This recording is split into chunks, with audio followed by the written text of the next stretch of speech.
Salut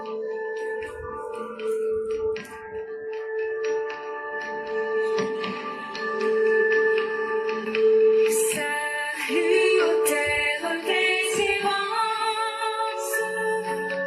pays de l'hospitalité,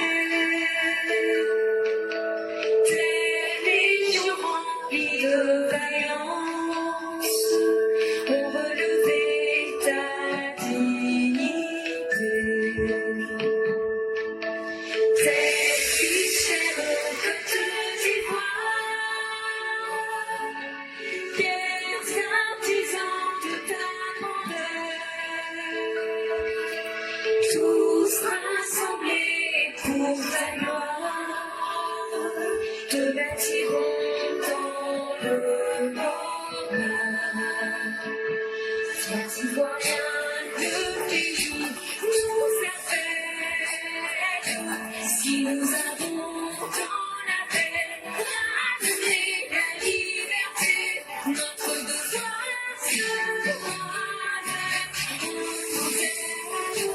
de l'espérance promise à l'humanité, en forgeant unis dans la foi, la patrie de la paix fraternité, la patrie de la paix fraternité, la patrie de la paix fraternité.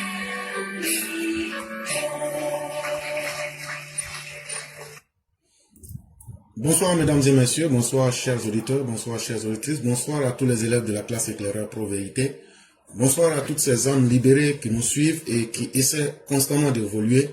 Merci de nous faire confiance, merci d'être sur la plateforme éclaireur Pro-Vérité où nous cherchons à montrer le savoir et à encourager les esprits sans chercher à vaincre qui que ce soit. Nous avons 6 sujets aujourd'hui, des sujets qui partiront de la CEDEAO pour aboutir à l'Assemblée nationale de Côte d'Ivoire, tout en passant par la réponse que le PPACI a donnée à Abbaye. Et on va aussi parler de la Côte d'Ivoire, de sa coopération militaire avec l'Inde. Et en 5e lieu, nous parlerons de ceux qui ont signé un pacte avec le viol des lois de la République. Mais comme Dieu sachant faire les choses, ils ont aussi des personnes en face d'eux qui savent les corriger.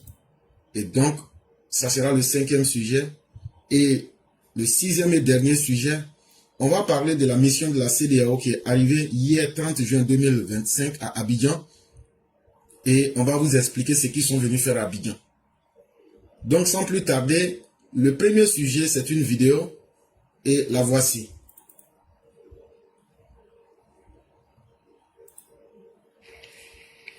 Le temps de la tolérance étant arrivé à son terme, le gouvernement béninois passe aux choses sérieuses avec l'engeance néocolonialiste qui tient en otage les populations sahéliennes.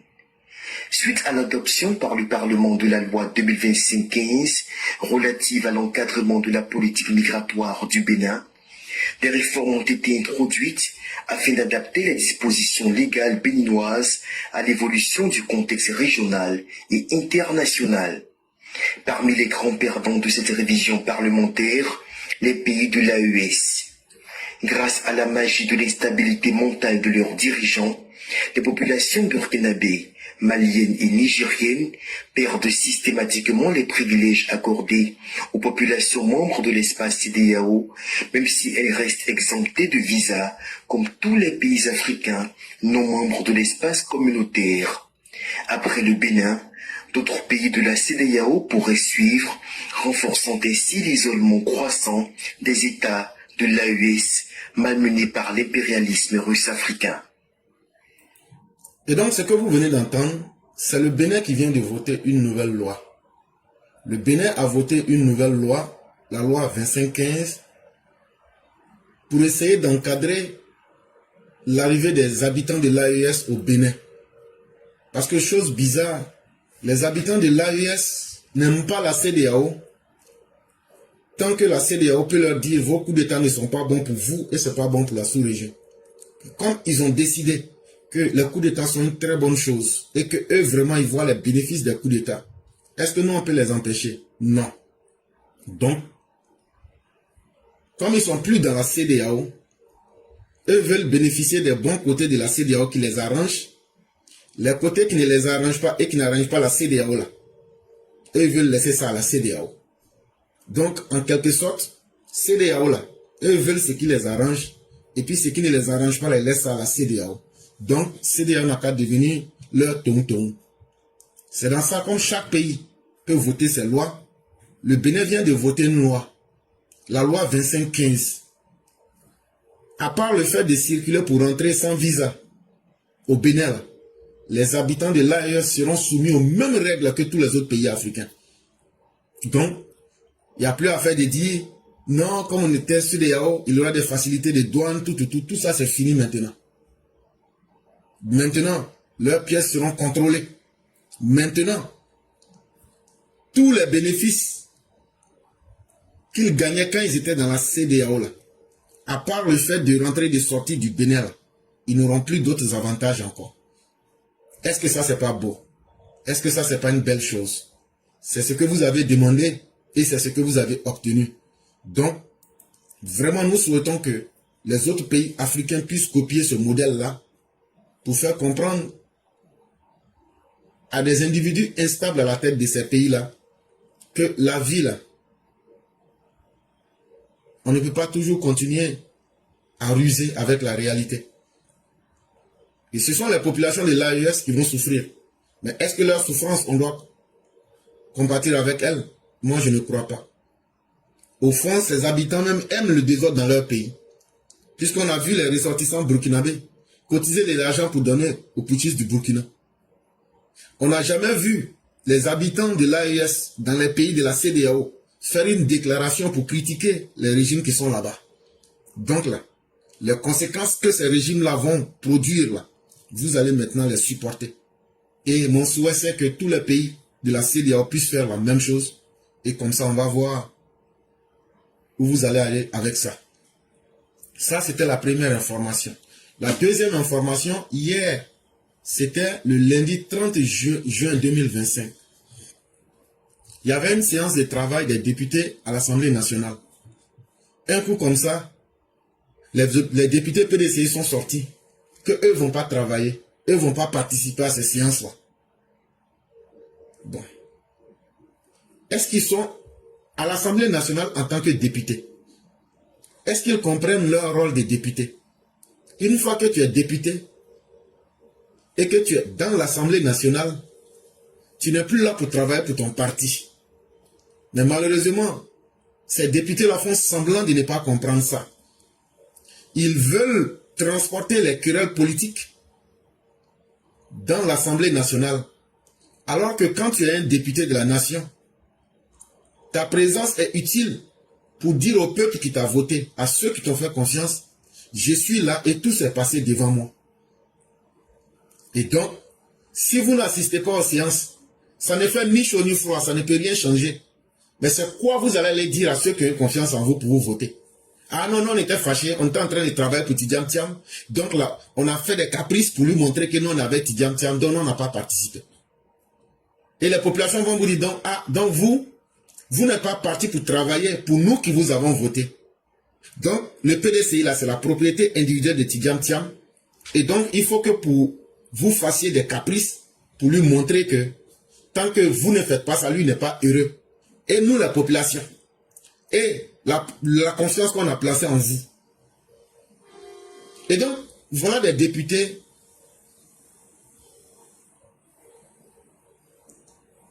qui sont dans la négation des faits. Tout ce qu'ils font là, ils savent que ça ne va rien changer. Mais ils sont dedans. Est-ce qu'il n'est pas temps de sanctionner cette irresponsabilité en coupant leurs indemnités selon les fréquences de leurs absences? Je vais me faire encore plus simple. Quand ils refusent de travailler là, le fait qu'ils sont partis et puis ils disent nous on ne fait pas là, c'est considéré qu'ils ont émargé qu'ils étaient présents et puis après ils sont sortis, ils n'ont pas travaillé. Les indemnités là, est-ce qu'ils vont refuser de les prendre? Non, ils ne refusent pas. Donc en fait, C'est du banditisme. C'est du banditisme à l'état pur. C'est du braquage des biens publics. C'est du vol. Donc il est temps que cette malhonnêteté-là puisse cesser. Et il est temps que le président de l'Assemblée nationale prenne ses responsabilités. Ces députés qui sont réfractaires à la confiance que leur a placée ceux qui les ont votés. Ces députés qui sont opposés à comprendre le sens même de leur travail. Ces députés qui veulent faire plaisir aux caprices des Tidjantiam. Je crois que leur siège est là. Les rues sont là. L'Assemblée nationale n'est pas un défouloir pour satisfaire les caprices des Tidjantiam. S'ils veulent des militants, qu'ils partent à leur siège à Cocody. Mais venir émarger pour dire j'étais présent et puis après sortir pour dire on ne va pas participer au travail. Mais l'indemnité qu'on doit leur donner là, ils ne refusent pas de prendre. Ça, c'est considéré comme de l'escroquerie. Et il faudrait que ces indemnités leur soient coupées pour leur dire c'est le prix de votre irresponsabilité. Et tu ne peux pas continuer à voler. Ça, c'était le deuxième sujet. Troisième sujet, hier j'ai parlé de Jean-Noël Abbaye. Et je vous ai dit ici que dans la parole humaine, ce n'est pas le bruit que vous entendez qui est la parole. C'est soit l'intention de la parole qui est la vraie parole, ou bien l'aspect caché, c'est-à-dire ce qui n'est pas dit là. C'est ça qui est la parole. Donc de deux, soit l'une, soit l'intention, c'est ça qui est la réalité de la parole, ou bien le non-dit. Et j'avais décodé le non-dit du message d'Abbaye. Et hier, 30 juin 2025, le PDCI n'a pas tardé à répondre à Abbaye. Et voici en somme ce qu'ils ont dit. Le PPACI tient à exprimer sa profonde surprise face à cette déclaration qui ne reflète ni la réalité des faits, ni l'esprit de fraternité, de reconnaissance et de solidarité qui anime notre parti envers toutes celles et tous ceux qui ont souffert pour la cause de la démocratie et de la souveraineté nationale. Pour le PPACI, Jean-Noël Abbaye demeure une figure estimée de notre parti qui accorde toute considération due à ceux qui ont assumé dans la douleur leur engagement au service de la nation. Toutefois, le PPACI s'est réjoui du contact qui a été rétabli entre les deux partis. Nous formons le vœu sincère qu'il retrouve pleinement sa santé et qu'il soit témoin de l'avènement d'une Côte d'Ivoire libre, réconciliée, souveraine, pour laquelle le PPACI œuvre en constance et avec détermination. Donc dans leur lettre, on ne va pas perdre le temps pour tourner autour du pot. Qu'est-ce qu'il y a le message qui est caché là-bas? Ils disent qu'eux sont très contents de retrouver Abbaye. Que quand Abbaye est sorti de prison là, que eux ont essayé de prendre un premier contact avec sa famille, mais que la famille d'Abbaye leur a dit qu'il est malade. C'est ça qui a fait que eux, ils ont respecté le choix de la famille. Mais que eux sont très surpris de voir que Abbaye a fait une déclaration qui est loin de la réalité. Parce que eux là, au PPACI là, eux sont très gentils. Eux ils traitent tout le monde avec reconnaissance. Eux ils sont très solidaires. Surtout ceux qui ont souffert pour eux, pour la cause de la démocratie. Et que pour eux, au PPACI là, eux ils aiment vraiment Jean-Noël Abbaye pour le travail qu'il a fait pour eux. Et que maintenant là, comme il s'est signalé maintenant qu'il est là maintenant là, que eux sont tellement contents de le retrouver, que maintenant là, ils vont lui donner la place qu'il faut pour qu'il puisse faire ce qu'il sait faire pour apporter la Côte d'Ivoire que eux, les gens du PPACI, veulent voir. L'avènement d'une Côte d'Ivoire réconciliée et souveraine pour laquelle le PPACI œuvre avec constance et détermination. Pour que la manière eux veulent voir la Côte d'Ivoire, eux n'ont qu'à voir ça comme ça. Bon. Hier, ce que je vous avais dit là, voilà la réponse en face de vous. Quand je vous dis que je connais ces gens-là, voilà la réponse en face de vous. En français simple, ils disent, ah, Jean-Noël Abbaye, vraiment, pardon, il faut nous excuser. Nous, on sait qu'on est mauvais. Nous, on sait qu'on utilise les gens. Mais comme toi-même, tu as parlé, et puis tu t'es présenté, et puis tu dis, tu peux te battre encore pour nous, là. On a bien compris. Et je vous avais bien dit ici, que c'était un appel pour avoir un métier. Et comme lui, Abbé, là, c'est un tueur d'hommes, là. Ils disent, ah, c'est ce que nous, on cherche dans les 2 jours, là. Parce que la Côte d'Ivoire que nous, on veut faire, là, où on veut exclure et exterminer et faire un génocide, là, de ceux qu'on n'aime pas, là. Toi, Abbé, on respecte ce que tu as fait avant. On pensait que tu étais devenu tonton. C'est pourquoi on avait fait semblant de t'oublier. Mais comme toi-même, tu es revenu à tes esprits, et tu nous dis maintenant que tu peux encore bien faire le travail, tu peux encore bien massacrer nos ennemis. Ah, nous on va te dire ça. Nous on est trop contents. On veut que tu sois même pleinement témoin, puisque maintenant tu es en santé maintenant. On veut que tu sois témoin de l'avènement de la nouvelle Côte d'Ivoire libre. Parce qu'actuellement la Côte d'Ivoire n'est pas libre. Donc ceux qui font que la Côte d'Ivoire n'est pas libre là, comme toi ton métier c'est d'assassiner, de tuer en masse là, on veut que toi tu n'as qu'à venir maintenant. Tu vas nous aider à tuer ceux qui font que la Côte d'Ivoire n'est pas libre. Ceux qui font que la Côte d'Ivoire n'est pas réconciliée, ceux qui font que la Côte d'Ivoire n'est pas souveraine. Et comme ça, là, c'est ce que nous on est en train de faire et c'est une œuvre constante et c'est avec détermination que nous faisons ça. Donc, tu es bienvenu.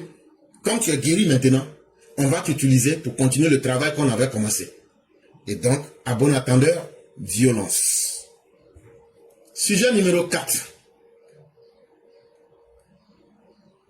Coopération militaire.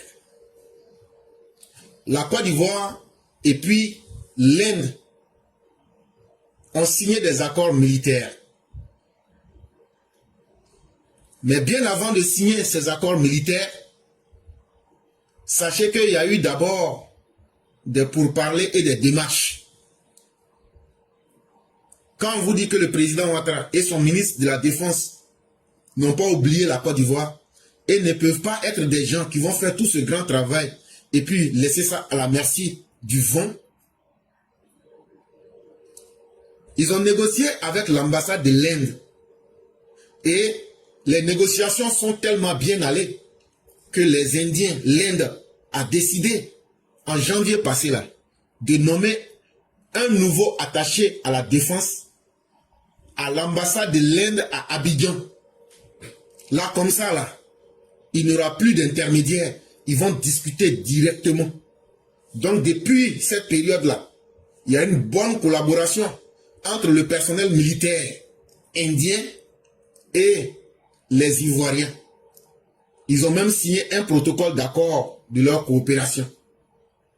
Demain là, c'est mercredi, 2 juillet 2025 là, ils vont organiser un séminaire sur l'industrie. Je n'ai pas dit, ils vont le mettre 2-3 ans, sur comment créer des industries d'armement en Côte d'Ivoire. Usine pour les armes là. Demain là, ils vont discuter de ça. Et donc ils vont faire un séminaire entre l'Inde et la Côte d'Ivoire. Et ils vont essayer de partager pendant ce séminaire des expériences en matière de capacité et de soutien technologique. Vous savez que les Indiens là, en matière de technologie, ils sont très avancés. Et le programme à travers lequel ils vont faire tout ça s'appelle le programme Atmani Barbarat. Ça veut dire l'Inde libre ou bien l'Inde est autonome ou indépendante, quelque chose comme ça dans leur langue.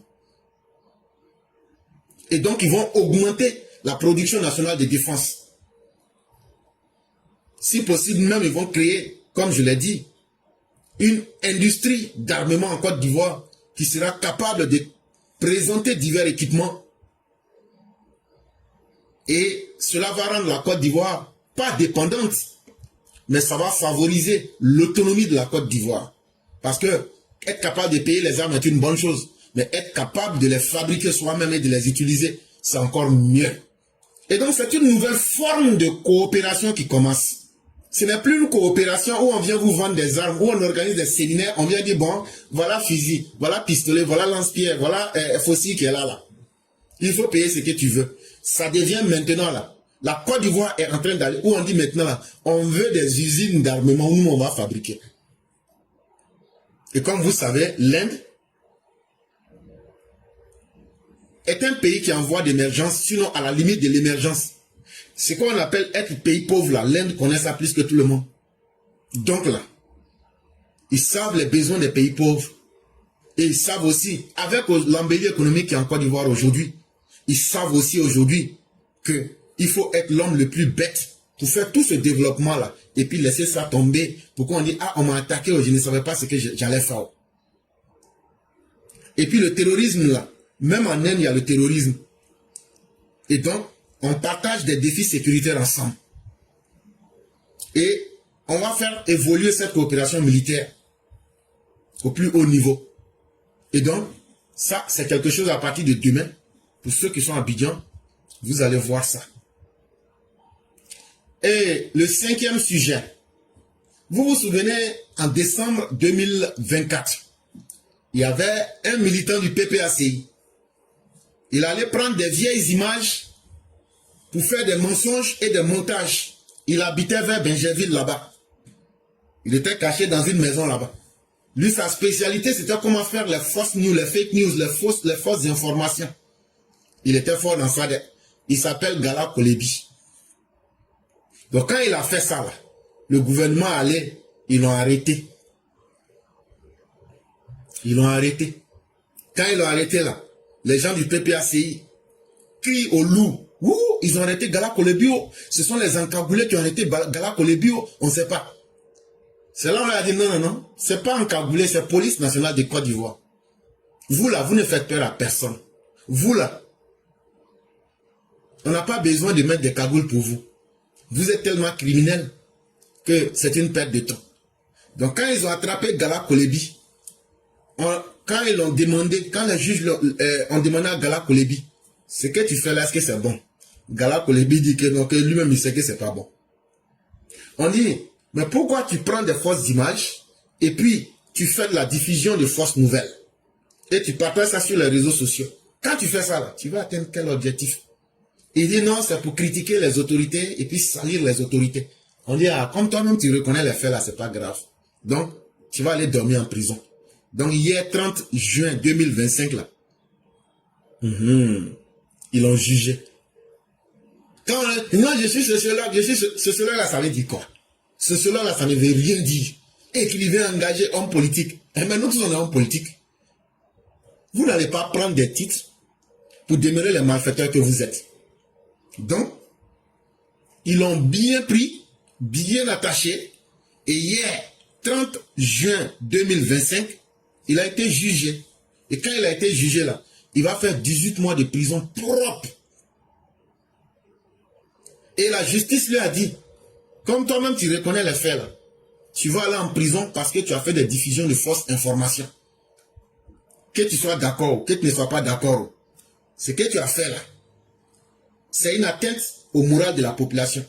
Tu voulais faire ça pour tromper la population, troubler la population, les mettre dans le doute, les mettre dans la confusion. Ça, tu voulais faire ces situations pour créer trouble à l'ordre public. Et tu voulais aussi donner ces fausses nouvelles-là pour entraîner le discrédit sur les institutions. Donc voilà qui est clair, les décisions qui font que tu vas aller pour 18 mois en prison. Il ne peut pas refuser, puisque lui-même il sait que c'est la vérité. Donc c'est dans ça maintenant. Conseil que je vais lui donner. Et puis conseil que je vais donner à tous les apprentis déstabilisateurs. Souvent eux-mêmes ils ne mangent pas, mais ils sont derrière leurs appareils. Et c'est eux qui réinventent le monde. Vous, les semeurs de troubles, même votre patron, Laurent Gbagbo, quand il agit comme un brigand, Ouattara l'attrape et puis le jette en prison. Ça n'a pas commencé aujourd'hui. Ça n'a pas commencé avant-hier. Ça a commencé depuis 1992. Il y a eu 2011. C'est qu'il y aura 2025. Donc vous les menus frétins qui pensez que vous allez échapper à la loi si vous violez les principes de la loi, attendez-vous à une chose. Ouattara n'est pas l'homme qu'il vous faut. Et pour vous rafraîchir la mémoire, je vais vous montrer ce qu'il a fait à votre chef. Le 18 février 1992. Et ce qu'il a fait à votre chef le 11 avril 2011. Je vais vous faire écouter ça. Pour que vous sachiez qu'on dit qu'il n'y a jamais 203. Je l'avais donc conseillé de faire en sorte que cette manifestation se passe sans violence et sans casse. Le responsable de ce parti a donné les assurances nécessaires et ce matin, au départ de la marche, un rapport m'a été fait. Cette marche a commencé avec 200 ou 300 personnes environ, qui étaient pour la plupart armés, me dit-on, de toutes sortes d'armes, de gourdins, de pierres, de haches, etc. Évidemment, il leur a été signalé que ceci ne pouvait pas être autorisé si la marche devait être pacifique. L'itinéraire indiqué aux manifestants n'a pas été suivi. Les manifestants se sont rendus au palais de justice où les portes ont été forcées, comme vous l'avez constaté, je crois, et des dégâts importants ont été commis, aussi bien au rez-de-chaussée qu'au premier étage. Des vitres ont été brisées et aux alentours du palais de justice, plusieurs dizaines de véhicules ont été saccagés. 8 véhicules ont été incendiés et les fumées d'ailleurs étaient visibles de partout à travers la ville. Et également aux alentours du palais de justice, plusieurs immeubles ont été saccagés. C'est le cas du CCIA, la Sogefia, les pyramides, etc. Alors face à une seule situation, et dans un cas de flagrant délit évident, plusieurs personnes ont été interpellées, dont le secrétaire général du FPI. La procédure judiciaire suit son cours. Je voudrais indiquer à la population, aussi bien nationale qu'étrangère, puisque également certains bâtiments d'organisations internationales telles que la BAD ont connu des dégâts, des agents de cette institution ont eu leurs voitures brûlées, que le gouvernement prend toutes les dispositions pour la protection des citoyens et des biens. Et que la Côte d'Ivoire est un état de droit. Les manifestations autorisées vont se poursuivre, mais il n'est pas question d'autoriser des manifestations pouvant conduire à la violence et à la casse, et surtout à des agressions physiques. Des violences qui ont eu cours ce matin, il y a de plus en plus de ces actes de violence multiplient dans le pays, notamment dans des villes comme Abidjan, et les populations sont de plus en plus paniquées, aussi bien les populations actives que les populations scolaires. Les gens ont l'impression, à tort ou à raison, que le gouvernement n'est pas aussi fort qu'on l'aurait souhaité vis-à-vis de ces actes de vandalisme que l'on constate. À quelles assurances nous donnons aujourd'hui aux populations suite à ces déclarations que nous venons de faire, qu'elles pourront vaquer tranquillement en sécurité à leurs occupations? J'ai indiqué tout à l'heure que la Côte d'Ivoire est un état de droit. Une manifestation autorisée par le gouvernement doit se dérouler normalement. Et c'est ce que nous avons cru jusqu'à aujourd'hui. La semaine dernière, il y a eu plusieurs manifestations.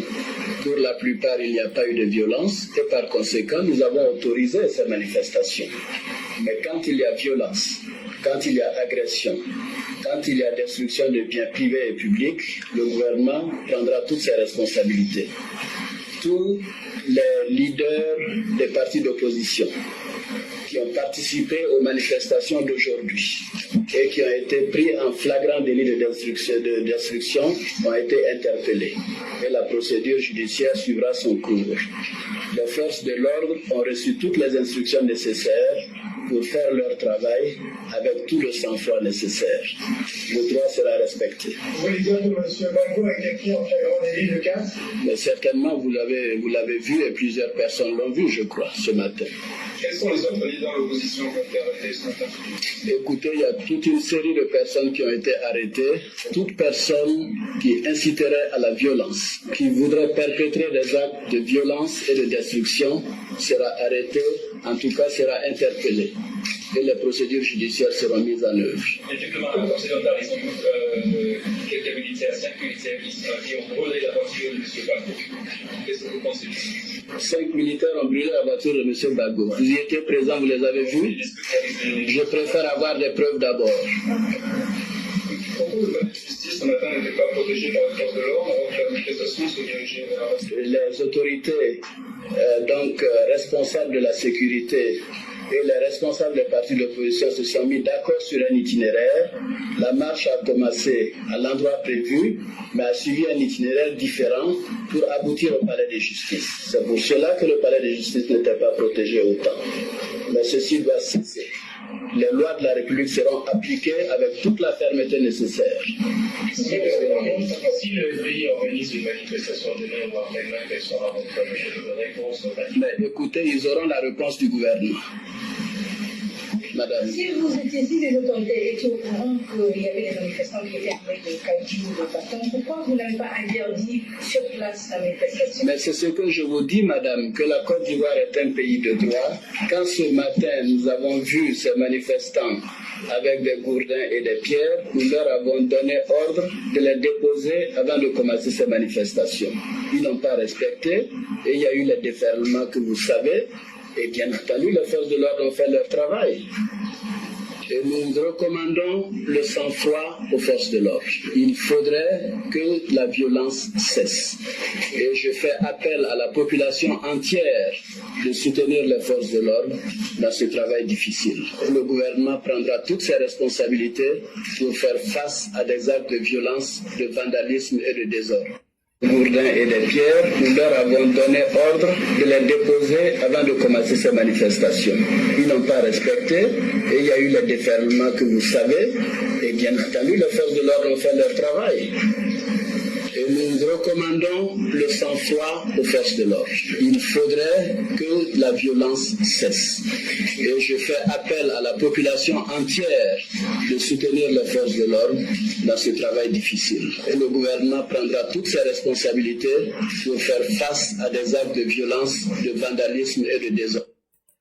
Et donc tous ceux qui vont se comporter comme des bandits et des brigands, votre grand chef Laurent Gbagbo là, c'est comme ça, le 18 février 1992, il s'est fait prendre comme un rat et la rigueur de l'État s'est imposée à lui. Mais mieux, en 2011, toujours fidèle allié de la violence, il va conduire la Côte d'Ivoire dans une crise post-électorale. Et regardez ce que le président Ouattara lui a bien administré. Je vous dis que Laurent Gbagbo partira avant la fin du mois de janvier. J'ai toute une série de mesures en cours qui vont faire qu'il va tomber comme un fruit, parmi eux-mêmes, fruit pourri. Je vais rejoindre encore pour que vous entendiez très bien. Je vous dis que Laurent Gbagbo partira avant la fin du mois de janvier. J'ai toute une série de mesures en cours qui vont faire qu'il va tomber comme un fruit, parmi eux-mêmes, fruit pourri. Donc, hier, il était Premier ministre, il a mis Gbagbo en prison. En 2011, il n'était pas encore président. Il a pu le bras et puis il l'a mis en cabas. Aujourd'hui, il est président. 15 ans d'expérience. Donc là, il dit, il va mettre toutes les mesures qu'il a en sa possession, plus les mesures de l'État. Les élections en 2025 là, seront des élections paisibles, transparentes. Et puis mouche va même pas voler. Donc ça là, quand on vous parle là, c'est parce que vous n'aimez pas. Mais quand on vous dit la réalité là, vous allez voir ça avec vos yeux. Si vous voyez, vous faites votre gourou là, il dit rien là. Il sait sur quoi il compte. Et il sait comment il va vous taper cette fois-ci. Après, pour cette fois-ci là, il n'y aura plus de désordre dans le pays là. Cela étant dit, nous passons au 6e et dernier sujet. Hier, 30 juin 2025, CEDEAO qui vaut rien là. CEDEAO qui ne peut pas prendre décision là. CEDEAO qui fait aujourd'hui la honte. Ils sont arrivés hier à Abidjan. Ils étaient 10 personnes. Le chef de la délégation là, c'est l'ancien président de la Cour constitutionnelle du Bénin. Il s'appelle Théodore Olo. Olo là c'est H-O-L-O.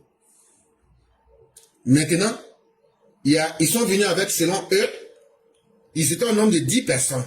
Mais moi, c'est 9 personnes que j'ai vues. Mais il y a des gens qui disent qu'ils étaient 10. Mais moi, c'est 9 personnes que j'ai vues. Donc, que ce soit 9 ou 10, en tout cas, ils sont là. On leur a demandé, mais vous êtes venus pourquoi? Parce que vous travaillez trop. On a vu ce que vous avez fait avec Tinubu Ebola. Vous avez travaillé. Donc là, vous-même là, on a trop. On veut vous. Non, c'est fini, c'est bon. Ils disent que c'est la CEDEAO qui les envoie. On dit on connaît. CEDEAO là, on connaît à longtemps. Maintenant, vous êtes venus pourquoi? Que non, que parmi eux, qu'il y a des commissaires de la CEDEAO, qu'il y a des experts en élection, et puis il y a une équipe technique qui sera dirigée par Madame Fanta Cissé. Elle est la représentante de la CEDEAO qui réside en Côte d'Ivoire. On dit il n'y a pas de problème, on a compris tout ça. Vous travaillez trop, vous êtes trop fort. On voit vos preuves partout. Vous voulez quoi? On n'a qu'à se parler puis on va quitter ici. Ils disent non, qu'eux sont venus pour voir comment la situation socio-politique évolue en Côte d'Ivoire. Selon eux-mêmes, ils sont venus prendre le pouls du climat socio-politique. En français simple, ils sont venus voir comment les choses se passent. Ils sont venus, comme ils sont venus avec des experts en élection, eux vont venir identifier les points de tension. Et puis, ils vont essayer de voir si on peut faire des efforts pour que ces élections soient transparentes, crédibles et pacifiques. On dit, mais c'est ce que le président Ouattara a dit le 9 février. C'est ce qu'il a dit aussi pendant le congrès. Il le dit à qui veut l'entendre. Il dit ces élections seront transparentes, crédibles et pacifiques. Si c'est pour ça que vous êtes venus là, c'est que vous n'êtes pas venus pour quelque chose. Mais, comme nous on sait respecter les gens là, et comme nous on n'a rien à cacher là, il n'y a pas de problème. On dit c'est quand vous allez commencer votre travail. Et ils disent qu'on est arrivé hier là, hier lundi là, on ne peut pas aller travailler en même temps. Donc on va attendre aujourd'hui 1er juin là, on va commencer. On dit vous allez être là pour combien de temps? Ils disent qu'ils vont travailler jusqu'au 5 juillet. On dit il n'y a pas de problème. Donc là, vous pouvez travailler. Et donc, aujourd'hui ils sont allés rencontrer les représentants du ministère des Affaires étrangères. Celui qu'ils ont rencontré là-bas, c'est le représentant du ministre des Affaires étrangères. Il s'appelle Yapi Kofi Evariste. Ils ont discuté avec lui sur le processus électoral. Ils disent qu'ils vont discuter avec la CEI, qu'ils vont discuter avec le Conseil constitutionnel, qu'ils vont discuter avec le ministère de l'Intérieur, qu'ils vont discuter avec le Conseil national des droits de l'homme et qu'ils vont discuter avec la société civile et puis les partis politiques. Nous on dit, oh, faites ce que vous voulez. Vous êtes déjà là, non? Faites ce que vous voulez. Au moment où on voulait se retourner, ils disent que non, que la mission là, que ça s'inscrit dans le cadre de l'article 12 du protocole additionnel de la CEDEAO sur la démocratie et la bonne gouvernance. Et puis de l'article 35 du cadre de prévention des conflits. On dit, oh, c'est vous qui dites et c'est vous qui êtes en train de vous dédier. Tout ce que vous voulez là, si vous voulez travailler avec le protocole 12, si vous voulez travailler avec l'article 53, faites ce que vous avez à faire. Que l'article 12 de leur protocole de la CEDEAO là, que c'est pour voir s'il y a la démocratie en Côte d'Ivoire, s'il y a la bonne gouvernance en Côte d'Ivoire. C'est là, moi je leur ai dit, oh, avant vous-même là, l'Union africaine a passé. Avant l'Union africaine là, l'ONU a passé ici. Donc là, les résultats qu'ils ont donnés là, je ne crois pas que vous allez pouvoir donner mieux que ça. Eux, les résultats qu'ils ont donnés là, les opposants connaissent. Donc, c'est pas, nous on n'a rien à cacher. Donc, faites votre travail. Après encore, ils disent non, qu'il y a l'article 53 du Code de prévention des conflits. Ah, c'est là, moi, je leur ai dit, ça fait 15 ans la Côte d'Ivoire en paix. C'est qu'il y a des spécialistes qui sont là pour prévenir les conflits. Mais vous-même, là, faites votre travail et puis donnez votre conclusion à tout le monde va voir. Donc, ils sont là-bas. Ils vont travailler. Ils vont rencontrer les différents partis politiques. Quand ils vont finir, ils vont faire leurs recommandations.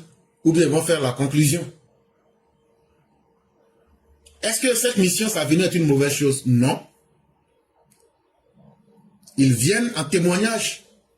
Et ils vont confirmer ce que les représentants de l'Union africaine ont dit la semaine surpassée. Ils vont venir confirmer ce que les représentants de l'ONU, quand il est venu en Côte d'Ivoire, j'ai aussi parlé de ça ici. Ça sera les mêmes conclusions. Mais, ils ne peuvent pas contredire. Est-ce que cette délégation de la CEDEAO peut contredire les décisions de la Cour de la CEDEAO? Vous vous souvenez? La semaine passée, la Cour de la CEDEAO a invalidé leur caprice en ce qui concerne le parrainage. Et le même jour, la Cour africaine des droits de l'homme les a envoyés dans la boue. Donc, on va bien voir si cette Cour-là peut sortir en dehors de cette réalité. Ce qui n'est pas possible. Donc, comme pour vous dire, ce n'est pas mauvais d'être là, mais on connaît déjà la conclusion. Donc, on ne peut qu'à assister.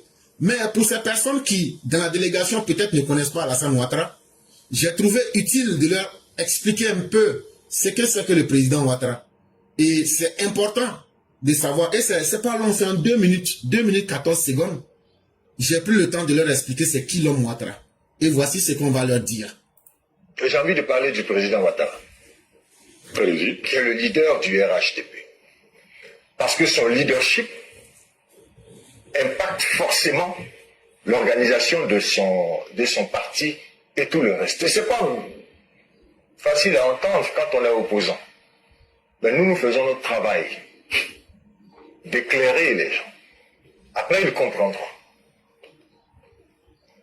Cet homme-là, le président Alassane Ouattara, si j'avais quelque chose à dire de lui, je dirais la même chose que Nobu saura de quoi je parle, ce que Machiavel dirait de son modèle à lui, César Borgia.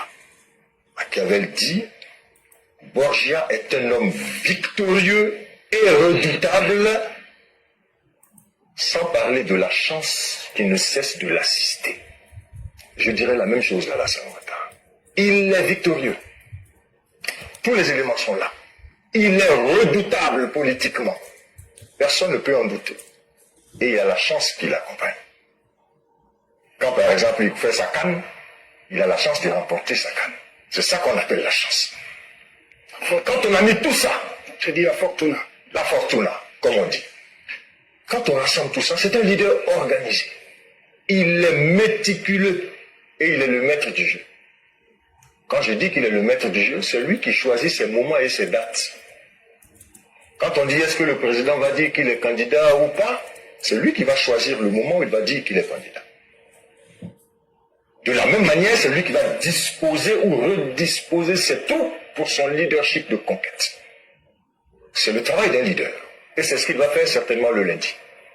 Il va parler à ses troupes, il va les disposer ou les redisposer, parce que c'est lui qui a l'objectif en vue. Tant qu'il n'a pas dit qu'il n'est pas candidat, il est candidat. Et donc là, au moment où nous parlons, il va s'organiser pour attaquer. Et c'est ce qu'il est en train de faire. C'est pas ce qu'on voit forcément ailleurs. J'espère que tout a été bien compris. Et ceux qui étaient encore des sceptiques, je me ferai l'économie de perdre du temps. Mais on vous a tout dit. Alassane Ouattara sera notre candidat. Le candidat du RDR-RHDP aux élections du 25 octobre 2025. Ce n'est pas quelqu'un qui se laisse guider par ses émotions. C'est quelqu'un qui est dans la stratégie. C'est quelqu'un qui maîtrise la tactique. Et c'est quelqu'un qui nous ramène toujours des victoires. Et ces victoires sont toujours basées sur la stratégie. Et chers Ivoiriens, chaque mot que le président Ouattara dit, chaque mot qu'il place, ce n'est pas un mot qui est jeté en l'air, ce n'est pas du flatus vocis. Tout est calculé. Et tous les mots ont leur poids et leur sens qu'il met en évidence dans le réel. Chers Ivoiriens, soyez sereins, soyez tranquilles, soyez. Tout ce que les opposants disent, c'est la marque de leur désespoir. S'ils pouvaient faire quelque chose, depuis longtemps, ils l'auraient fait. Mais c'est une perte de temps pour distraire les uns et les autres et nous n'allons pas céder à leurs caprices. Mesdames et messieurs, nous avons terminé. Nous allons passer à l'édito de Mère Blanc. Et dès qu'on a fini avec l'édito de Mère Blanc, on va directement laisser la parole en 1 heure du temps, rapidement, pour ceux et celles qui voudraient s'exprimer. Merci à tous. Bonjour Éclaireur Pro-Vérité, bonjour à tous mes condisciples de l'inégalable classe Éclaireur Pro-Vérité. Mon édito aujourd'hui a pour titre « Démocratie équitable ou monarchie voilée ». Si Feu Félix Houphouët-Boigny avait été franc, Il fut le premier président de la nouvelle nation en 1960, après avoir été l'unique décideur du peuple, l'unique interlocuteur de la France. Fut-il élu démocratiquement ou alors, après avoir été désigné chef, je n'en sais rien du tout. Toujours est-il qu'ayant été le premier chef, il a bénéficié de tous les privilèges liés à sa fonction de premier citoyen et père de la nation pendant plus de 3 décennies. Il se faisait réélire tous les 7 ans avec marqué sur le bulletin de vote un seul nom, le sien. Est-ce parce que le peuple n'aspirait pas à un multipartisme apaisé? Bien sûr que oui. Seulement, toute tentative était étouffée dans l'œuf. La révolte des Guébiers, le sort réservé à Sékou Sanogo, cela vous parle? La motivation de Feu Houphouët à se maintenir seul au pouvoir, 2 idées me viennent en tête. Soit il jugeait le peuple pas assez mûr pour le multipartisme, ou alors il avait une toute autre idée dans la tête, la monarchie. J'ai fait mienne personnellement de la seconde idée. Nul n'ignore le désir d'Houphouët d'imposer son peuple comme le plus raffiné et le plus digne de la chefferie en Côte d'Ivoire. Le poids apaisé Laure Baoulé, son histoire familiale un peu retouchée, son désir d'enseigner le baoulé à l'école de la nation en disent long. Et c'est là où je l'accuse aujourd'hui, car il aurait dû poser les jalons plus sains et plus structurés de la jeune nation dont le destin venait de lui être confié. Mais que vaut un chef qui se lie lui-même les mains dans le dos? Un chef qui tient un discours variable, un promo-bâtisseur de pays qui cache une âme de monarque dans un corps de démocrate. Et c'est ce hybridisme qu'il a perdu et par ricochet a semé la graine du régionalisme qui est désormais de mise dans le choix de nos dirigeants et dans beaucoup d'autres choix. Houphouët aurait dû exprimer clairement son désir de faire de la Côte d'Ivoire une monarchie et nous serions dans l'acceptation de ce choix. Il ne l'a pas fait. Il n'a pas été capable d'en assumer la proclamation. Et pourtant, nous y sommes. Quelques petites questions me turlupinent parfois. Je me demande pourquoi Yamoussoukro est devenue la capitale politique de la Côte d'Ivoire avec toutes ces réalisations, dont certaines à l'échelle mondiale. Pourquoi ne l'a-t-il pas fait ailleurs? Pouvez-vous m'éclairer la lanterne sur l'importance du rôle que joue Augustin Thiam dans le développement de la Côte d'Ivoire? Et pourtant, il n'est pas sans toucher un salaire. Je vous demande de vous poser des questions que les chanceux qui vivent au crochet de notre pays, sans rien faire de l'air du doigt, prennent conscience des privilèges qui leur sont accordés. Pour rien. Que dalle. Que c'est révoltant. Tout ça nous vient du fait que le premier président voulait se faire passer pour ce qu'il n'était pas. Et après avoir mal engagé ses rêves, aujourd'hui nous sommes dans la merde, il faut le dire. Loin de moi l'idée de faire le procès de quelqu'un qui, plus est, n'est plus de ce monde. Mais quand c'est vrai, c'est vrai. Demeurons dans la vérité. Merci et à bientôt. Le grand maître Socrate disait qu'il n'y a pas plus détesté que celui qui dit la vérité. Et chère mère, vous venez d'aborder un sujet qui peut choquer ceux qui ne veulent pas aller au-delà de leur personne pour comprendre la réalité. Ici, nous ne sommes pas en train de faire dans les attaques gratuites contre un cadavre, mais nous sommes en train d'exposer la vérité. Les problèmes que la Côte d'Ivoire vit aujourd'hui, et si nous nous prenons garde, les problèmes que la Côte d'Ivoire continuera de vivre sur plusieurs décennies, qu'est-ce qui a fait naître Laurent Gbagbo? Il y a aussi ces problématiques-là qu'il faut poser et comprendre. En réalité, Mère Blanc touche un problème fondamental qui renferme en lui-même les injustices posées par Félix Houphouët-Boigny. Il n'y a aucune gouvernance parfaite. Mais sous le régime de Félix Houphouët-Boigny, tout le monde le sait. Quand Houphouët a pris la plénitude du pouvoir, sans le dire, il a mis tous les ingrédients pour rendre les Baoulés supérieurs aux autres. Ce sont des vérités, quand on les dit, ça peut choquer, mais pourtant c'est la vérité. Et la culture de cette supériorité, c'est Bédié qui va continuer et avoir le courage de dire ça publiquement. Qui ne sait pas qu'à la présidence, lorsque le conseil des ministres était terminé, des clans se réunissaient pour faire réunion dans réunion. Et c'était des Baoulés. La Côte d'Ivoire a été taillée avec les symboles Baoulés. Sans le dire, Houphouët avait préparé le terrain à Bédié. L'article 11 de la Constitution, quand tu vois les différents changements qui ont été faits, ce n'était pas fait pour aider la Côte d'Ivoire, mais c'était fait pour plutôt préserver le privilège d'un clan, et le clan Baoulé.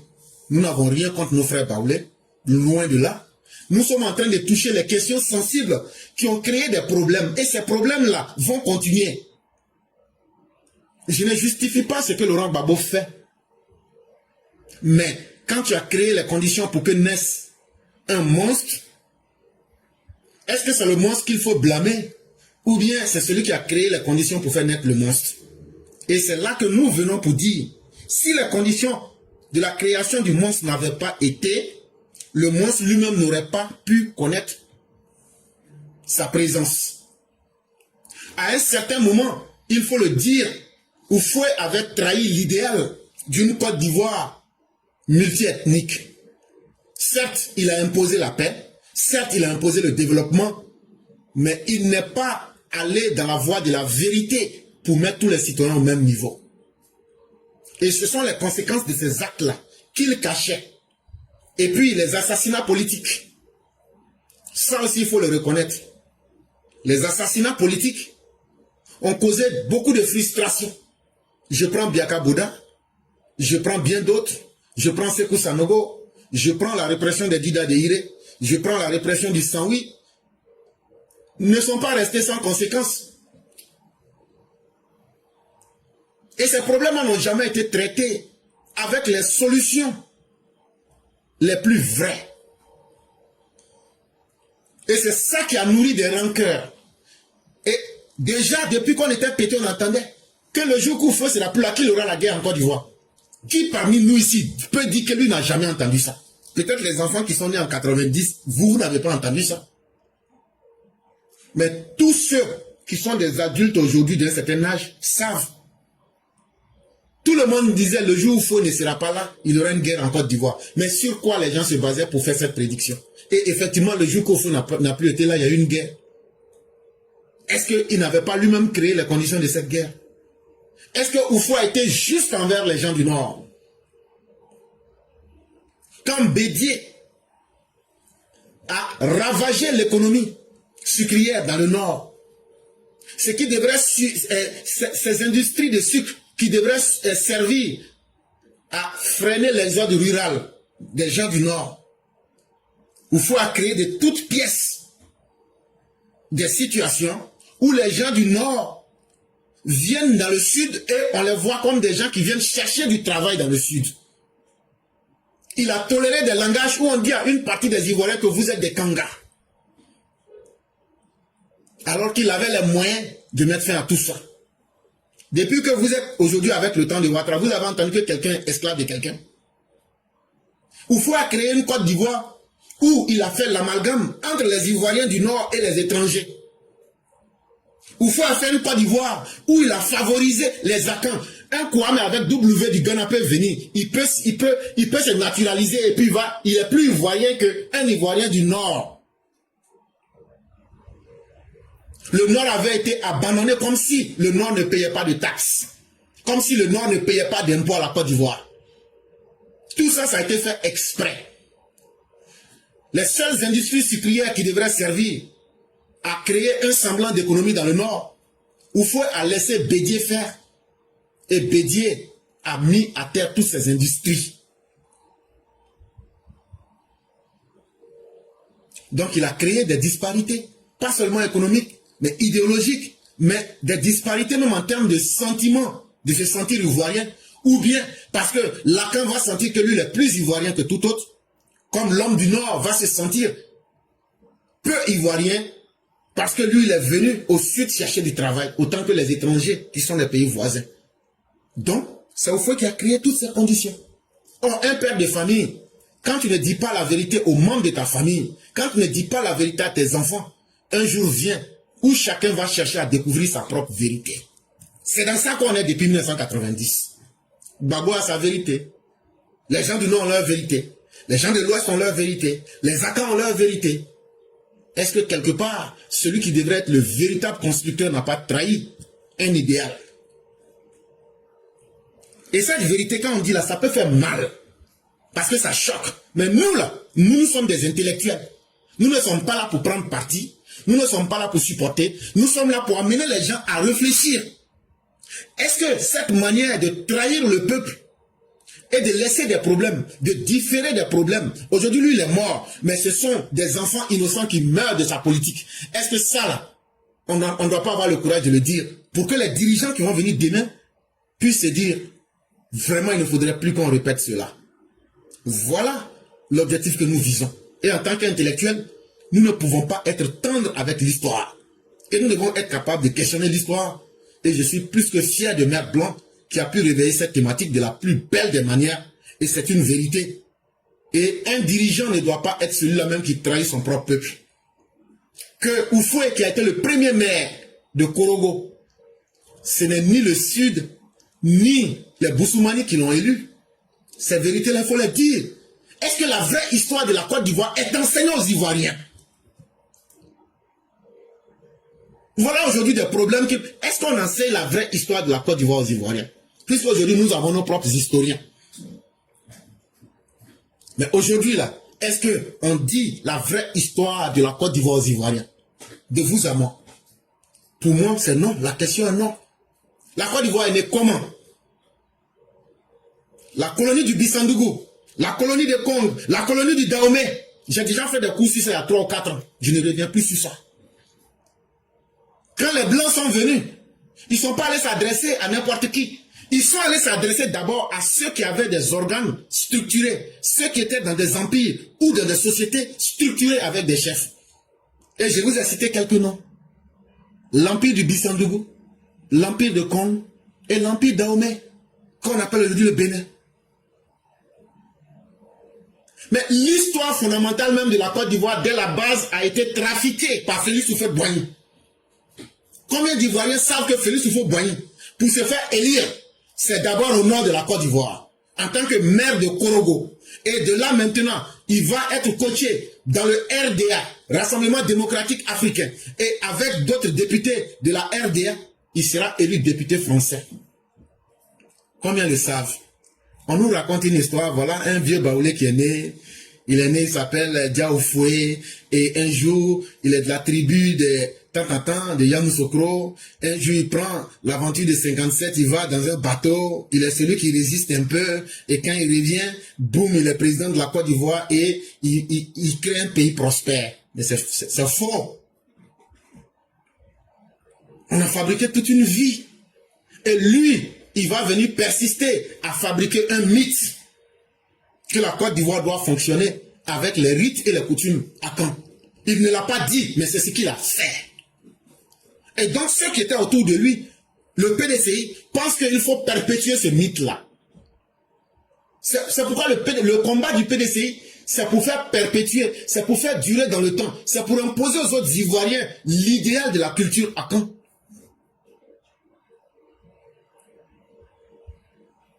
C'est vrai, ce que Krabbe Nyabo a fait n'est pas bien. Mais en même temps, Oufo devrait comprendre aussi que les Ivoiriens devraient être mis au même pied d'égalité. Et cette vérité-là, il faut qu'on puisse le dire. Est-ce que ceux qui sont des véritables sociologues, des historiens et les hagiographes même de la société ivoirienne, est-ce que les uns et les autres seront capables de laisser leurs égos et de dire l'histoire véritable de la Côte d'Ivoire? Voilà le vrai problème de la Côte d'Ivoire. Les populations du Nord, là, les Sénoufos par exemple, depuis le Paléolithique, sont en Côte d'Ivoire. Les Sénoufos, quand on fait la linguistique, on les appelle les GUR, G-U-R. Quand on classe les grands ensembles linguistiques, depuis le Paléolithique, les Sénoufos sont en Côte d'Ivoire. Les Djoula, là, depuis le 11e siècle. Je dis même depuis le 11e siècle, ils sont en Côte d'Ivoire. Les Baoulés sont arrivés dans la moitié du 18e siècle. Mais est-ce que l'histoire véritable de la Côte d'Ivoire, on va l'écrire comment? Est-ce qu'on va l'écrire en harmonisant les points de vue? Ou bien est-ce qu'on va écrire notre histoire en disant la vérité telle qu'elle a été? Ou bien est-ce qu'on va écrire notre histoire dans le faux? Et on a toujours écrit l'histoire de la Côte d'Ivoire dans le faux. C'est ce qui fatigue les Ivoiriens. Parce que chacun veut que l'histoire soit écrite en sa faveur. Ou lui veut être le héros de son propre film. C'est ça qui fatigue la Côte d'Ivoire. Et tant que ceux qui ont la responsabilité de construire une nation vont pas en venir à une vérité, juste une vérité équitable, mais une vérité vraie, la Côte d'Ivoire ne va jamais s'en sortir. Les hommes changeront, les temps changeront, mais les mêmes problèmes resteront. Parce que dans les maisons, parce que dans les chambres, les parents vont toujours continuer à dire à leurs enfants, c'est nous qui sommes mieux que les autres. C'est nous qui sommes mieux que les autres. Et les autres aussi diront, comme aussi nous, on nous ostracise, nous aussi, nous n'allons jamais laisser les choses se faire. On va toujours aussi se défendre. Et la Côte d'Ivoire va demeurer en guerre. Parce que les politiques, depuis l'époque d'Oufoué, et ceux qui devraient être les historiens, n'ont pas eu le courage de mettre les vraies histoires de la Côte d'Ivoire pour réconcilier le peuple avec la vérité, pour avancer. Et nous sommes en train de jouer sur une corde.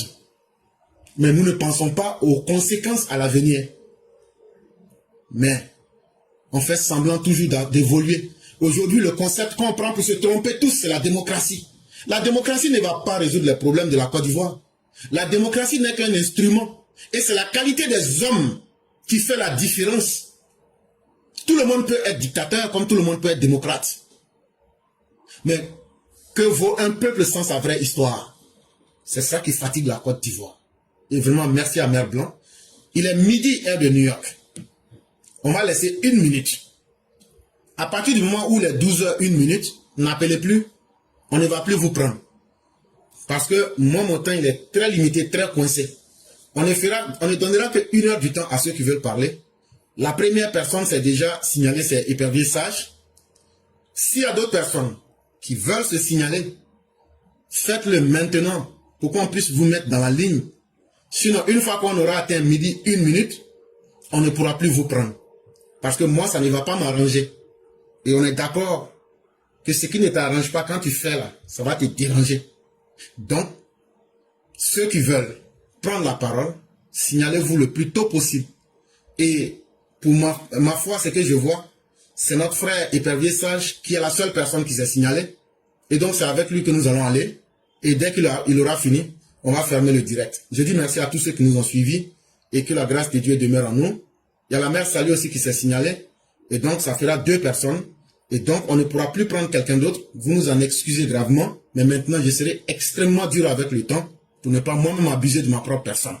Et donc, on va permettre à Épervier Sage en 15 minutes et à Mère Sali aussi en 15 minutes pour qu'il s'exprime et on va fermer le direct. On ne pourra plus revenir. Tous ceux qui voudraient prendre la parole, vous attendrez peut-être demain, mais on ne pourra plus revenir. Donc, je dis merci à tous.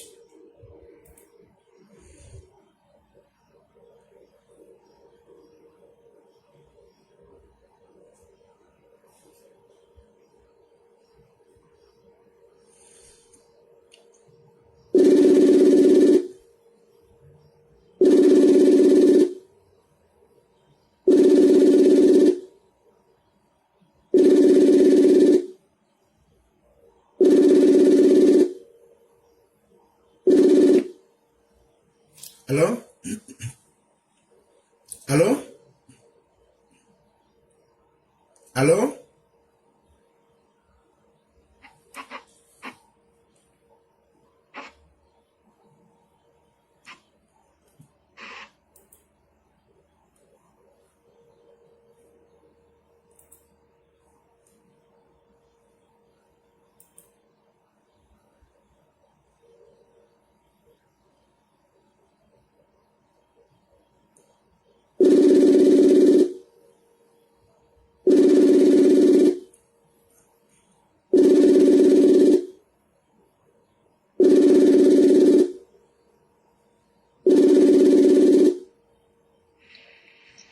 Attends, monsieur Clément. Allô? Oui, je vous entends très bien. Ok. Bonsoir le grand maître, comment allez-vous? Ouais, je vais très bien. Ok, il n'y a pas de problème. Donc on va vous C'est laisser une toujours un quinzaine de plaisir pour minutes. Voilà. On va vous laisser une quinzaine de minutes. Ok, il n'y a pas de problème. Ok, merci beaucoup. Ok, il n'y a pas de problème. C'est toujours un plaisir pour nous de vous écouter, monsieur Claire. Merci encore d'éclairer la lanterne des uns et des autres. Merci pour ce cours magistral, comme d'habitude. C'est l'éloquence. Alors, cela dit, concernant nos opposants qui sont en perte de vitesse, nous voyons M. Diaoufoué et de connivence avec certaines personnalités du PPACI qui mettent en place le plan de Guincham. Mais ce qu'ils ont oublié, le président Ouattara nous a toujours assuré en ce qui concerne la sécurité du pays, des biens et des personnes. Il a dit de lui faire confiance. Et on sait que cette opposition versatile, bipolaire, haineuse, en perte de vitesse, veut forcer et continuer à discréditer les institutions comme ils ont eu l'habitude de le faire. On a vu même certains députés hier quitter l'hémicycle alors qu'il y avait le président de l'Assemblée nationale du Congo. Juste pour discréditer les institutions, l'opposition peut-être est dans son rôle, l'opposition veut s'opposer pour s'opposer, même quand c'est dans leur intérêt, même quand c'est l'intérêt de la nation, l'opposition va venir crier au loup. Alors que c'est très très malheureux. Quand on se dit opposant, quand le gouvernement fait des choses dans l'intérêt des populations, dans le bien de nos concitoyens, mais il faut saluer ça quand même. Il ne faut pas être de mauvais espoir. Mais toujours là à discréditer les institutions, toujours là à vouloir manipuler la jeunesse. Alors qu'aujourd'hui, la majorité des Ivoiriens, aujourd'hui, 80%, je dis bien 80% des Ivoiriens ont compris que cette opposition est à la recherche d'un CNT bis. Mais ça ne pourra pas marcher. Parce que quand on regarde les infrastructures aujourd'hui, quand on regarde les infrastructures sanitaires, quand on regarde le bilan inattaquable du président Ouattara, et les indicateurs aussi, au niveau de la corruption, de la 155e place, on a la 69e place. Au niveau de la pauvreté, de la 55e place, on a la 37e place. Le président essaie de voir d'ici 2030 pour qu'on puisse être à 20% au niveau de la pauvreté. Donc, ce qui veut dire qu'il y a du boulot qui a été fait.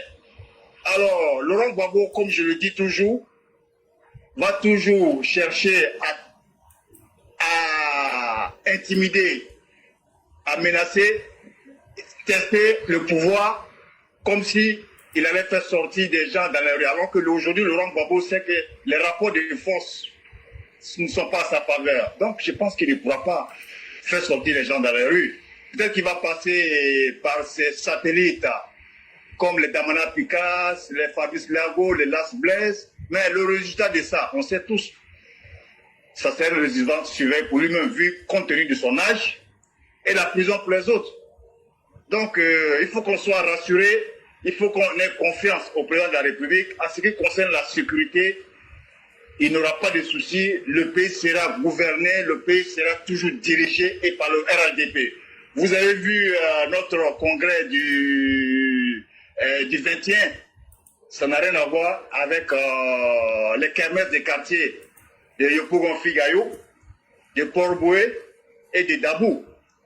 Nous avons eu plus de 200 000 militants et sympathisants. Le stade, 60 000 places à l'intérieur, les abords, l'extérieur, et même à 1-2 km. Donc, on peut dire qu'on allait jusqu'à 200 000 personnes. Donc, cette opposition, il faut qu'on soit rassuré, il faut qu'on se dise qu'elle veut installer la chienlit.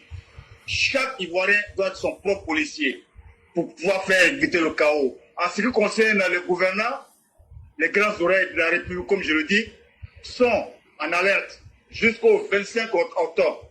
Leur schéma, c'est de perturber la CEI qui n'est pas restée, qui n'a pas cédé à leur manipulation, à leur menace, à leur intimidation. La CEI est restée droit dans ses bottes. Et là, on va au parrainage.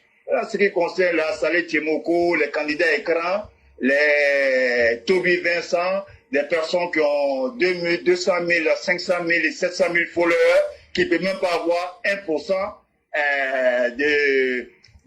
comment on appelle, du parrainage par région. Donc c'est vraiment malheureux. C'est pour dire que la politique est la réalité du terrain. C'est pas sur Facebook. Ils peuvent faire ce qu'ils veulent sur Facebook, ils peuvent dire ce qu'ils veulent. Il n'y a pas de problème, on est dans un état de droit. Le président Ouattara, comme je l'ai toujours dit, tant que vous allez venir, vous n'allez pas déstabiliser les institutions de la République, vous n'allez pas essayer de faire un coup d'État, vous allez venir critiquer son bilan, il a confiance en son bilan, il sait qu'il a un bilan inattaquable, il ne va pas vous inquiéter. Mais si vous voulez tenter à déstabiliser les institutions de la République, c'est là que vous allez trouver les personnes sur votre chemin. Il a bien dit, en 2020, il a été surpris, et il faut dire qu'en 2020, il a pardonné certaines personnalités du CNT par respect pour l'ex-président Henri Konan Bédié.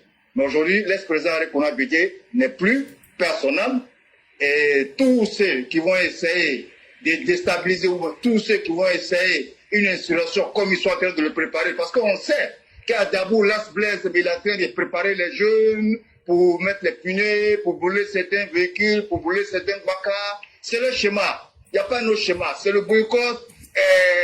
Comment on appelle, le boycott suivi d'une insurrection et après certains militaires vont venir parachever. On en voit le discours aujourd'hui on a écouté le discours de Las Blaise. À Dabou, qu'est-ce qu'il a eu à dire? Laurent Gbagbo a planté une graine qui a poussé au Mali, qui a poussé au Burkina, au Niger et il reste ici. Mais ça veut dire ce que ça veut dire. C'est un coup d'État. Une insurrection suivie de ces discours sont là et c'est un fait. Donc c'est leur schéma. Mais puisque nos gouvernants aussi ne donnent pas, sont en alerte, les grandes oreilles de la République sont en alerte, donc ça ne va pas prospérer. Et la majorité des Ivoiriens ne se reconnaissent pas en eux, sauf quelques-uns qui attendent une petite crise artificielle pour profiter de la situation, voler et attaquer certaines personnes. Donc ça ne prospérera pas l'insurrection populaire et je ne cesserai de le dire. C'est une insurrection populaire militaire que cette opposition prépare. Vous voyez les jeux de phare de Fabrice Lago, à l'ex-commandant de la gendarmerie ABI. C'est un jeu de phare. J'ai lu sa déclaration. C'était pour lui dire qu'ils sont de tout corps avec eux. Maintenant, s'il veut revenir avec eux et continuer dans leur schéma machiavélique, ils sont avec lui. S'il ne revient pas, ils ne seront pas avec lui. Vous savez que Laurent Gbagbo, c'est un homme qui a toujours été ingrat. C'est un homme qui n'est pas reconnaissant. C'est un homme, même ceux qui ont fait des choses avec eux, après ils viennent se moquer d'eux. Aujourd'hui, où est Mouadou Koulibaly?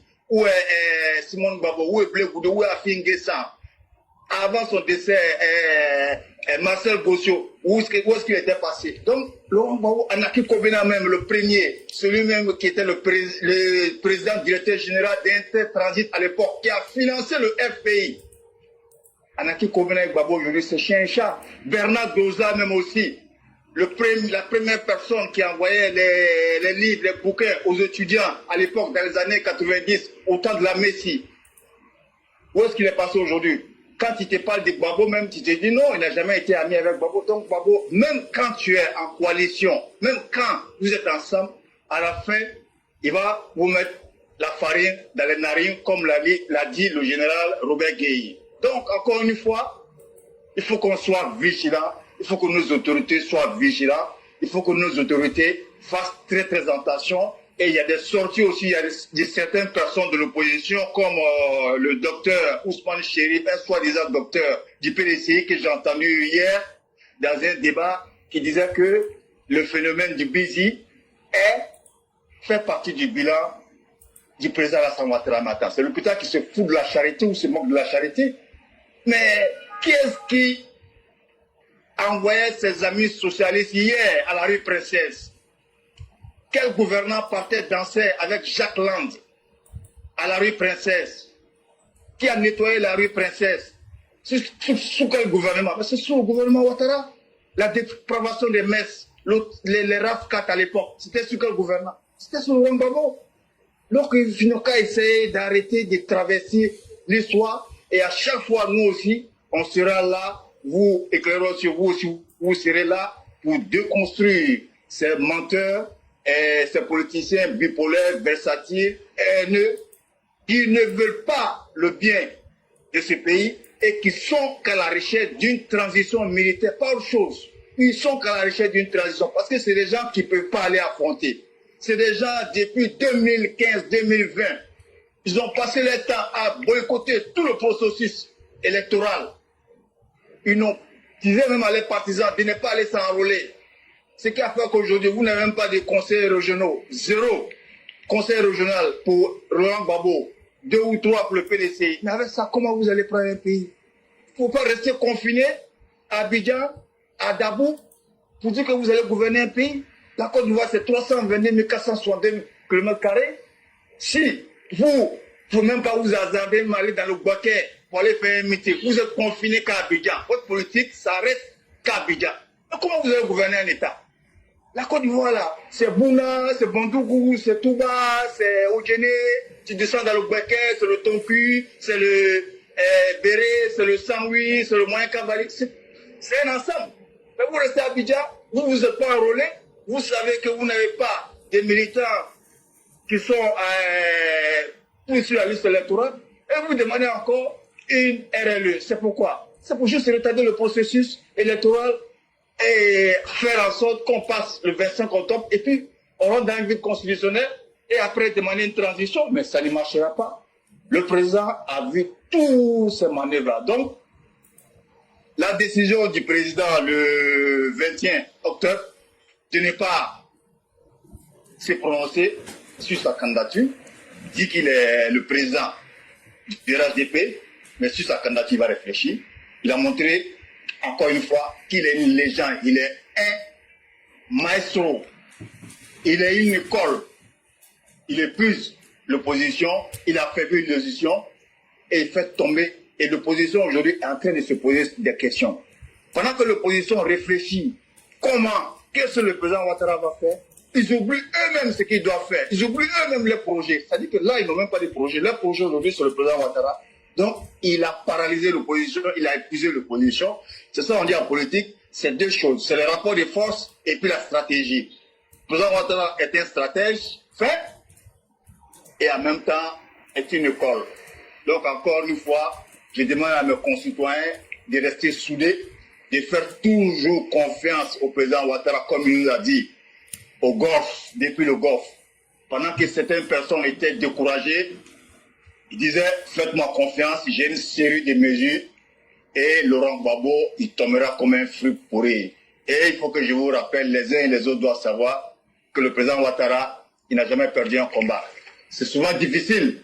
Et nous, les militants, on est dans l'émotion, on est pressé, on veut les résultats en même temps. Mais non, soyons patients et faisons confiance à notre boussole, notre summum, notre Himalaya, et la Côte d'Ivoire restera toujours un pays gouverné. Au niveau de la sécurité, vous pouvez être rassurés.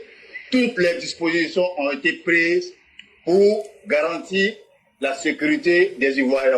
Aujourd'hui, le président Ouattara est le chef suprême des armées. Et chaque jour, il a, comme on appelle, une réunion avec les grands responsables de la sécurité en Côte d'Ivoire, le directeur de la police, le général Apalo et le chef d'état-major Lassina Doumia, ainsi que certains commandants. Donc, soyez rassurés et ne perdez pas espoir. Faites toujours confiance au président Ouattara comme vous l'avez fait. Et tous ceux qui vont essayer d'installer la chiennerie ou de déstabiliser ce pays, mais seront châtiés, comme l'a dit l'ex-président Arikona Bédié, et que Dieu bénisse la Côte d'Ivoire encore. Merci, M. Claireur, d'éclairer la lanterne des uns et des autres. Comme je vous ai dit à Mère Fiona, j'ai dit, éclaireur, c'est un baobab, parce qu'il a l'éloquence. Encore une fois, que Dieu bénisse la Côte d'Ivoire. Allez, merci beaucoup, M. Claireur. Vraiment, merci beaucoup, Hypervieux Sage. Merci infiniment de ce que vous avez dit. Et surtout, merci pour l'histoire que vous rappelez, pour que ceux qui peuvent s'en souvenir le fassent. Mais les Ivoiriens doivent retenir une chose. Vous voyez, on vous dit, les gens de la délégation de la CEDEAO est arrivée, la délégation de l'Union africaine est arrivée, bien avant celle-ci, la délégation de l'ONU est arrivée. Mais je vais vous dire quelque chose. Les Blancs, là, dans leurs ambassades, là, avant de voyager, là, on appelle ça des situation boards, ça veut dire le tableau de la situation. Et dans leurs ambassades, là, chaque semaine, ils doivent renouveler pour dire, si toi tu es un citoyen de notre pays, comme n'importe quel pays du monde, tu veux voyager pour aller dans tel pays africain, mais dans tel pays du monde, voilà la situation en termes de sécurité. Et là, figurez-vous que le représentant du secrétaire général de l'ONU vient. Dans les rapports, il n'y a rien. Dans lui-même ces rapports, il ne parle même pas de la sécurité en Côte d'Ivoire. Vous pensez qu'il va venir mettre sa vie en danger? Vous pensez que si l'environnement n'était pas bon là, il ne le sait pas. Mais quand il vient, il dit aujourd'hui, nous voyons que la Côte d'Ivoire fait de grandes avancées. Quand le représentant de l'Union africaine est venu, il y a pratiquement 2 semaines, vous pensez qu'eux ne craignent pas pour leur sécurité? Vous pensez qu'eux ne se renseignent pas avec les sources diplomatiques pour savoir le pays là, en termes de sécurité, c'est comment? Ça là, quand eux sont venus là, ils disent qu'en matière sécuritaire, la Côte d'Ivoire aujourd'hui est le seul pays aujourd'hui qui est le stabilisateur de la sous-région. C'est un homme comme ça là. Vous vous dites, vous allez faire vos petites conneries des quartiers et puis vous allez déstabiliser. Vous vous trompez très grave. Peut-être que le malheur que nous autres nous avons, c'est de venir vous dire et vous avertir. Chers Ivoiriens, ce que nous on vous dit là, ce n'est pas des émotions. Ce n'est pas de la politique populiste pour vous vendre du rêve. Ce qu'on vous dit là, tout le monde peut vérifier ça. Tout le monde peut voir ça. Maintenant, si vous-même vous voulez vous faire peur, là, ça on ne peut rien pour cela. Et ce qu'on vous demande là, au lieu d'avoir peur là, pourquoi ne pas être quelqu'un qui va contribuer à augmenter cette sécurité? Parce que le pays où tu vas fuir pour aller là, les terroristes même veulent attaquer le Libéria. Les terroristes même attaquent déjà au Ghana. Mali, Burkina, ça c'est pas la peine. C'est pas sur Guinée tu vas compter. Tu n'as pas visa pour aller en France ou aux États-Unis. C'est dans même Afrique de l'Ouest là. Le Bénin même les attaque encore. Le Nigeria même c'est gâté. Donc tu vas faire comment? Donc ce qui est mieux pour toi là, restez en Côte d'Ivoire. Vous ouvrez les yeux. Même si vous voyez quelqu'un il est dans le quartier, il est nouveau. On n'a pas dit de jouer aux policiers. On n'a pas dit d'attaquer quelqu'un. Si vous voyez que la personne a des attitudes suspectes, vous signalez la personne tranquillement. Ne vous rendez pas justice. Ne vous faites pas violence. On a vu quelque chose, ça nous paraît suspect. Ça là, si vous faites ça là, ces opposants, ou bien les malfaiteurs avec qui ils veulent travailler là, vous allez voir, on va les neutraliser. Et il n'y aura pas de violence. Il n'y aura pas de violence, ça sera avec ce que vous aussi vous allez apporter. Vous n'allez pas croiser les bras pour dire non, non, non, l'État va nous sécuriser et c'est suffisant. C'est vous aussi qui devrez regarder, c'est vous qui êtes dans les quartiers, c'est vous qui voyez certaines choses. Ayez le courage de signaler ça. Et quand vous allez signaler ça, ça va permettre de lutter contre le mal qui vient. Et ça, ce n'est pas une région qui ça ne concerne pas une région, ça concerne toutes les régions. Si vous aimez vos vies, si vous aimez la stabilité de votre région, vous êtes obligé de protéger vous-même et vos parents en signalant tout ce que vous voyez qui est suspect. C'est ce que le ministre de l'Intérieur a dit. Il a dit ça à Divo. que ce que vous voyez là, venez dire, on ne va pas vous considérer comme papato. Après ça, le ministre de la Défense, lui aussi, il a dit la même chose. Il était dans le Nord, il a dit la même chose. Donc, personne n'ira en prison, mais personne ne sera mal vu parce que tu as signalé une situation. Après vérification, ce n'était pas ce que tu croyais. Non. Tu auras plutôt contribué à la sécurité. C'est vous la force de la sécurité aujourd'hui. Et ne vous sous-estimez pas dans le dispositif qui impose la paix en Côte d'Ivoire. Et donc, chers parents, soyez conscients de vous-même.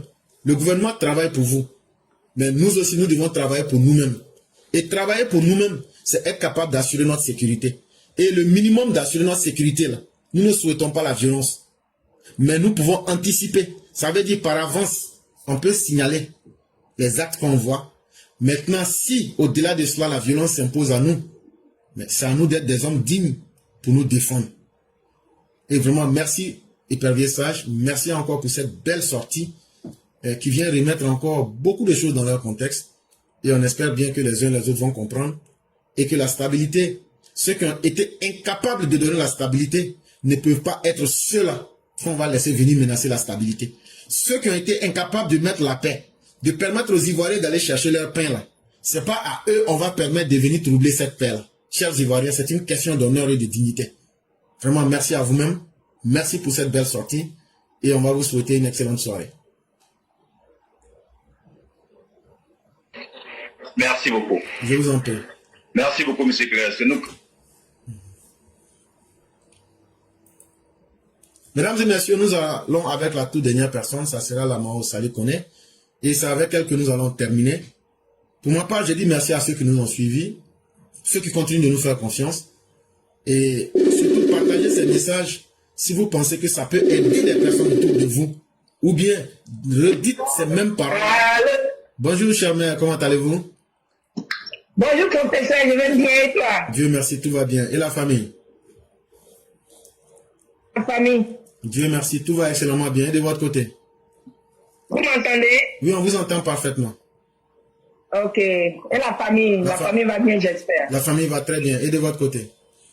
Alhamdulillah. Que Dieu nous aide tous. Amin, amin, amin. Okay. Donc, on va vous laisser la parole. Ok. Et dès que vous avez fini, vous faites la conclusion. S'il n'y a pas de questions, vous faites en même temps la conclusion. Ok. Right. Bonjour, bonjour les EPV, bonjour à tous ceux qui nous suivent. On va dire encore merci à Dieu pour la séance d'aujourd'hui. Merci à Dieu de nous avoir donné notre professeur en santé pour qu'il nous donne aujourd'hui les nouvelles. Vraiment, merci l'éclaireur, merci toujours, merci aussi de nous éveiller toujours, merci de nous éclairer toujours, merci aussi de nous donner des informations chaque jour que Dieu te donne la force de pouvoir nous les donner. Que Dieu continue de te donner cette force et qu'il continue de veiller sur toi et nous tous. L'éclaireur, moi je vais dire quelque chose. Franchement, moi quand j'étais petite et quand j'étais à l'école, dans mon livre d'histoire, quand on arrivait sur l'histoire du Nord, on nous disait les envahisseurs. Je me rappelle même pas combien de palabres j'ai fait avec envahisseur. Là. Moi, quand tu m'appelles envahisseur, là, il t'attend à midi ou bien à 17h30. Voilà. Parce que j'ai dit, mais quand tu allais trouver, fouiller dans le dictionnaire, et puis j'ai regardé, envahisseur veut dire quoi? Ça me remontait chaque fois, l'éclaireur. Et je me dis, combien de jeunes élèves ont été aussi comme moi, l'éclaireur. C'est-à-dire la vérité a toujours été cachée aux Ivoiriens. Et ces parents-là ont grandi aujourd'hui avec ça, ils ont inculqué ça encore à leurs enfants. Imagine les gens de notre âge aujourd'hui qui ont inculqué à leurs enfants que le peuple du Nord sont des envahisseurs, c'est des étrangers. Il y a combien de familles qui l'ont fait? Voilà ce qu'on vit aujourd'hui. Et vraiment, c'est pas faux. C'est lui qui nous a créé ça là, c'est notre premier papa. C'est lui qui a créé ça. Et c'est pourquoi Dédié est venu s'appuyer dessus. Babom est venu tout gâter encore. Et nous voilà aujourd'hui dans un problème qu'on ne sait même pas quand est-ce que ça va disparaître. Et la vraie histoire avait été cachée au fait. Jusqu'à ce qu'on a des artistes comme Tiken Jah qui venaient dire que nous sommes arrivés au 16e siècle. Lui-même, il ne connaît même pas sa propre histoire et puis il change son histoire. Vous voyez comment c'était, ils ont tellement menti. menti dans les livres d'histoire. Et moi, je trouve qu'il faut que la vérité soit établie. Tant que cette vérité ne sera pas établie, l'éclaireur, nous n'en sortirons jamais avec ce problème de xénophobie, d'étrangers. Toi, tu es étranger, toi, tu es comme ça, là. Je suis arrivé avant toi, là. Ça va jamais finir, puisque la vérité nous avait été cachée. Nous-mêmes, là, qui sommes de l'époque même de Papa Oufoué, là, la vérité nous était cachée. Et après, combien de personnes ont cru à cette histoire d'Abla Pokou, qu'on nous racontait ces histoires? Franchement, moi, je trouve que l'éducation nationale doit rétablir la vérité dans les différents livres. Il faut de nouveaux livres pour vraiment comment enseigner la vraie histoire aux enfants d'aujourd'hui. Aujourd'hui, rien ne peut se cacher. Hein. Il y a l'Internet, il y a Google même qui te dit tout. Vous voyez, il y a tout, rien ne peut se cacher aujourd'hui. Donc, s'il y a quelque chose de mensonge, on peut chercher à savoir quel est ce mensonge. Mais avant, en notre temps, on n'avait pas ça. Ce que le maître te dit, ce que le professeur te dit, c'est cela que tu crois. Vous voyez, donc aujourd'hui, on ne peut pas dire qu'on n'a pas les moyens de s'instruire, on n'a pas les moyens de connaître la vérité. Voilà pourquoi Dieu, étant fatigué du mensonge qui se propageait, Dieu a mis aujourd'hui l'Internet là, et puis les réseaux sociaux qui sont là aujourd'hui, la vérité est en train de s'établir, parce que Dieu même dit, le monde m'appartient. Quand je vois qu'il y a trop de turpitudes là, je remets l'ordre. Regardez comment le monde est en train de devenir. Aujourd'hui, les gens en Côte d'Ivoire qu'on traitait de sous-hommes, c'est eux-mêmes les vrais hommes de la Côte d'Ivoire. Vous voyez, donc Dieu là, il établit, il met toujours son ordre quand l'heure vient. Et je trouve que l'heure, il y a une ère qui est en train de passer aujourd'hui, qui est en train de passer pour montrer l'ère de la vérité. Et en Côte d'Ivoire, nous avions cette ère là aujourd'hui, avec Papa Ado. Grâce à Papa d'aujourd'hui, Dieu savait que Dieu même a ses plans, quoi. Le plan de Papa Ado était déjà tracé chez Dieu. Sinon, si Papa Oufoué ne venait pas, Papa Ado là, on allait demeurer dans ce qu'on était là. Il n'y a rien à faire. Mais comme Dieu lui-même, il savait que le peuple du Nord, c'est un peuple qui a assez souffert. Le peuple qui s'est battu même pour ce monsieur. Parce que Papa Oufoué a été le maire de Korogo. Le premier maire a été le maire de Korogo, Papa Oufoué. Ce sont les nordistes qui l'ont soutenu jusqu'à ce qu'il arrivait où il était. Mais lui, à son tour, il a essayé de nous engloutir, montrer que le Nord n'était rien, nous n'étions rien, nous sommes des envahisseurs. Franchement dit, aujourd'hui, la vérité doit s'établir. Et c'est avec cette vérité aujourd'hui qu'on va se respecter. Regardez, la Miss Nord de Côte d'Ivoire vient du Nord-Net là. Miss Côte d'Ivoire vient du Nord-Net, voilà un problème encore. Franchement dit, cette histoire-là, moi je me dis, il faut des vérités, il faut des enseignements pour vraiment inculquer ça à nos petits-enfants. Parce que moi, je trouve que nous autres là, une génération Babo là, ça n'a pas quitté dans les têtes. Ça, c'est clair. Mais au moins, les petits qui vont pousser, les pépinières qui vont venir après là, faut pas, ils vont grandir avec ça. Au moins, ils n'ont qu'à chercher à dire à leurs parents, papa, toi, tu me dis ça, mais pourquoi on dit ça? Ils n'ont qu'à mettre ça face à face de leurs parents. Vous allez voir qu'on va créer une nouvelle Côte d'Ivoire derrière nous. Et même si nous sommes déjà partis rejoindre Dieu, ça va trouver que nos enfants seront en paix derrière nous. Mais la Côte d'Ivoire, vraiment, il y a une plaie. Et cette plaie là, c'est Papa Oufoué qui a commencé. Franchement dit. C'est Papa Oufoué qui a commencé tout ça et puis on est dedans depuis là, ça finit pas là. Maintenant, moi je vais dire aux opposants là-haut, vous là même là-haut, vous pensez qu'à Côte d'Ivoire a besoin de présidents virtuels à l'air là. On n'a pas besoin de virtualité à l'air là, on parle de l'authenticité. Et Papa Ado là, c'est l'authentique. L'authenticité là, se trouve dans le travail. Voilà, l'authenticité se trouve dans le travail, mais vous là même, on sait que vous êtes des fous par fous. Moi je dis l'opposition de Côte d'Ivoire là, c'est pas vous. Votre classe là, vous devez vous asseoir au village. Mais vous allez vous asseoir au village. Quand les Ivoiriens vont vous désavouer, vous allez partir vous asseoir au village. Ça c'est clair. Et puis encore, Papa Ado nous disait dans les années 90 de soutenir les forces de l'ordre. Cette année-là, l'appel qu'il a fait depuis 90, c'est cette année, ça va prendre. Parce que cette année-là, c'est la population elle-même qui va faire sa propre défense. Oui, c'est la population elle-même qui va faire sa propre défense. Parce que personne ne va s'asseoir, regarder l'ennemi venir te vouloir te dire, et puis ta soeur, il va te dire. C'est la population qui va faire son propre là. C'est la population qui va soutenir les forces de l'ordre cette année-là. Vous allez voir, parce que Papa Ado là, il n'a pas besoin de pouvoir là. Vous l'avez vu, il n'a pas besoin de pouvoir là. Mais c'est nous, la population, on doit continuer. Donc c'est la population elle-même qui va protéger le pouvoir de Papa Ado. Inch'Allah. Que Dieu te protège, que Dieu protège Papa Ado, tous ceux qui l'entourent, que Dieu protège toutes nos forces de l'ordre qui nous permettent d'avoir la paix, la sécurité aujourd'hui en Côte d'Ivoire. Grâce à eux, aujourd'hui, vraiment, l'Ivoirien aspire à la paix. Et cette paix-là, nous ne voulons pas que cette paix-là nous échappe. Et ça ne nous échappera pas. Car Dieu même dit, moi je suis avec la majorité. Et la majorité ivoirienne aujourd'hui aspire à cette paix. Veut que cette paix-là continue. Donc Dieu ne laisserait jamais l'ennemi avoir le pas sur Papa Ado. L'ennemi n'aura jamais le pas sur la majorité de la population qui est du côté de Dieu. Donc que Dieu protège toutes nos forces de l'ordre, qui nous permettent d'avoir la paix. Et que Dieu protège tous ceux qui entourent Papa Ado, tous ceux qui sont des vrais que les boss. Vous allez partir un à un. Ça sera plus fort que vous. Comme Ghanais, c'est plus fort que l'opposition là. L'opposition, je vous jure que c'est plus fort qu'eux. Et maintenant, souvent, ils ne veulent pas dire ce qu'ils sont, mais c'est ce qui est dans leur que Dieu fait sortir. Donc, on dit, alhamdoulilah, qu'ils continuent comme ça de les montrer au peuple, à la population ivoirienne, pour qu'on les désavoue, et leur montrer qu'on est fatigué de qu'ils se mettent au garage. Merci le claireur, je m'arrête là. Merci beaucoup. Merci infiniment, cher maire. Merci encore de tout ce que vous avez dit. Et souhaitons que les nouvelles générations puissent avoir le courage de réécrire l'histoire selon la vérité et qu'on puisse l'enseigner dans sa vérité. Et vous avez tout dit. Les populations doivent prendre leur sécurité et être conscientes même de leur propre sécurité. Ça ne se négocie pas. Tout ce qu'on fait dans la vie là, c'est quand tu es vivant que tu peux encore faire des commentaires. Et il n'y a personne qui va laisser sa vie être détruite inutilement. Et donc, chers tous, le message vous est adressé. Vraiment, merci beaucoup, cher maire. Merci encore pour cette belle interpellation. C'est ici que va prendre fin l'émission du jour. Et comme je le disais, vous êtes la dernière personne. On va vous laisser faire la conclusion. Et je dis merci à tous ceux qui nous ont suivis. Et demain sera un autre jour.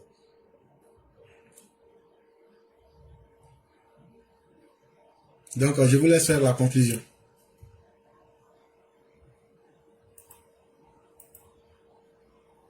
Ok. Donc, nous avons certainement perdu la mer.